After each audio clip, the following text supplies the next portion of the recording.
San Beato de Liébana, monje, presbítero y teólogo, que desarrolló su labor a lo largo del siglo VIII, es una de las figuras más eminentes de la Iglesia hispana altomedieval. Su vida transcurrió en el marco del naciente reino cristiano del norte peninsular, en un tiempo de convulsión política y religiosa tras la invasión islámica acontecida en el año 711.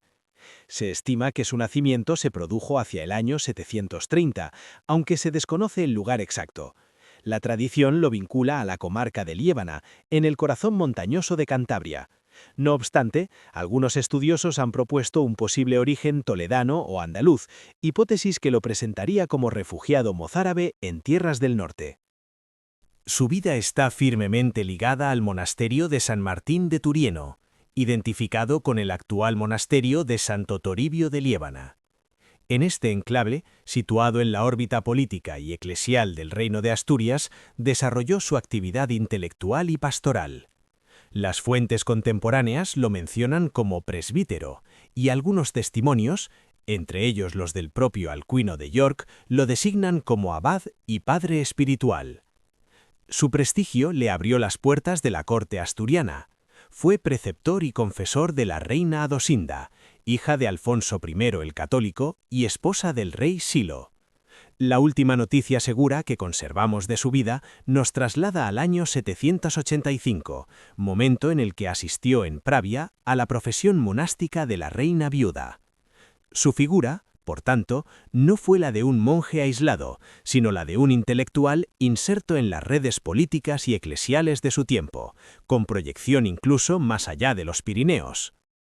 La obra que ha inmortalizado su nombre es el Commentarium in Apocalypsin, cuya primera redacción se sitúa allá por el año 776, contando con revisiones posteriores que vieron la luz en 784 y 786. Concebido como instrumento de edificación espiritual para los monjes, el tratado constituye una vasta compilación exegética en 12 libros. San Beato no buscó la originalidad, sino la fidelidad a la tradición patrística. Se apoyó especialmente en Ticonio y recogió enseñanzas de San Jerónimo, San Agustín, San Ambrosio, San Ireneo, Apringio, San Gregorio Magno e Isidoro de Sevilla. Dividió el texto del Apocalipsis en 68 secciones o historiae, cada una acompañada de su correspondiente explicación alegórica y espiritual. El contexto histórico influyó poderosamente en su interpretación. La proximidad simbólica del año 800, considerado el umbral del sexto milenio de la historia del mundo, alimentaba una sensibilidad escatológica intensificada por guerras, epidemias y hambrunas. Para San Beato, los acontecimientos de su tiempo se inscribían en el horizonte dramático del combate final entre el bien y el mal. El comentario alcanzó una difusión extraordinaria. Corría el siglo IX cuando comenzaron a copiarse manuscritos ricamente iluminados, conocidos como beatos, que transmitieron el texto acompañado de un ambicioso programa iconográfico. Estas miniaturas, los 4 jinetes, la mujer y el dragón, la Jerusalén celeste, configuran uno de los capítulos más originales del arte altomedieval hispano. En ellas confluyen influencias mozárabes, orientales y célticas, y su fuerza expresiva dejó huella en la iconografía románica europea. Entre los elementos más singulares figura el mapamundi incluido en algunos códices, representación simbólica del orbe cristiano y de la misión apostólica, donde la geografía se pone al servicio de la teología. Paralelamente a su labor exegética, San Beato desempeñó un papel decisivo en la controversia adopcionista, la mayor crisis doctrinal de la Hispania de aquel siglo VIII. Se enfrentó con firmeza a Elipando de Toledo y a Félix de Urgel, quienes sostenían que Cristo, en cuanto hombre, era hijo adoptivo de Dios. Tal formulación comprometía la unidad de la persona de Cristo, por lo cual tenía puntos en común con el nestorianismo. Junto a Eterio de Osma redactó, hacia el año 785, el Apologeticum adversus Elipandum, obra apologética rigurosa en la que defendía la fe nicena. Su lenguaje, en ocasiones áspero, revela la intensidad del debate y la gravedad con que percibía el peligro de la herejía. La cuestión trascendió el ámbito peninsular. el asunto fue examinado en el entorno de Carlomagno y condenado en el Concilio de Frankfurt. Posteriormente, el Papa León III ratificó la condena.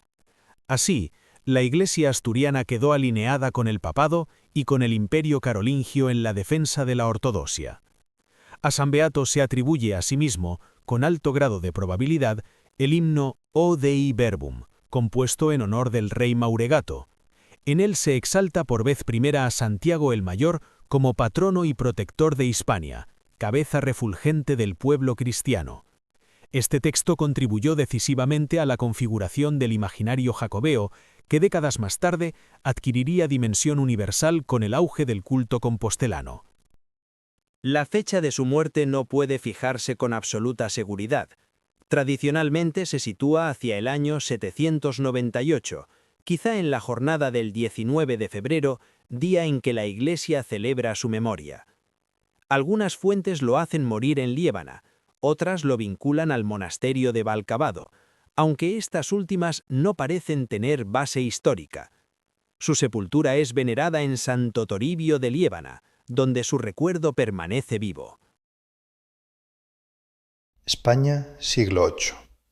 Una época de incertidumbre, de fronteras difusas y de una fe que necesitaba reafirmar sus cimientos. En medio de los picos de Cantabria, un monje no solo se dedicó a la oración, sino que siguió el mandato de la epístola de Judas.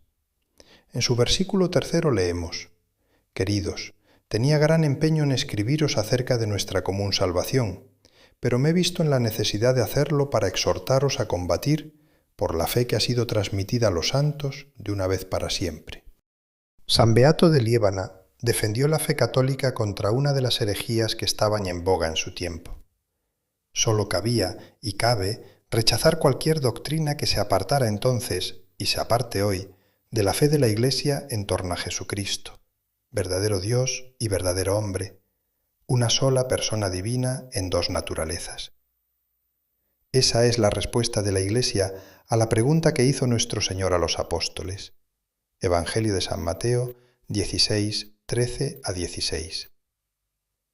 Llegado Jesús a la región de Cesarea de Filipo, hizo esta pregunta a sus discípulos: ¿Quién dice la gente que es el Hijo del Hombre? Ellos dijeron: unos que Juan el Bautista, otros que Elías, otros que Jeremías o uno de los profetas. Él les dijo: ¿Y vosotros, quién decís que soy yo? Simón Pedro contestó: Tú eres el Cristo, el Hijo de Dios vivo. El apóstol San Juan, en el versículo 20 del capítulo 5, también recalcó la importancia de mantener la verdad cristológica. Pero sabemos que el Hijo de Dios ha venido y nos ha dado inteligencia para que conozcamos al verdadero, y nosotros estamos en el verdadero, en su Hijo Jesucristo. Este es el Dios verdadero y la vida eterna. Por último, San Beato de Liébana ayudó a entender que el libro del Apocalipsis puede y debe ser estudiado como el resto de las Escrituras.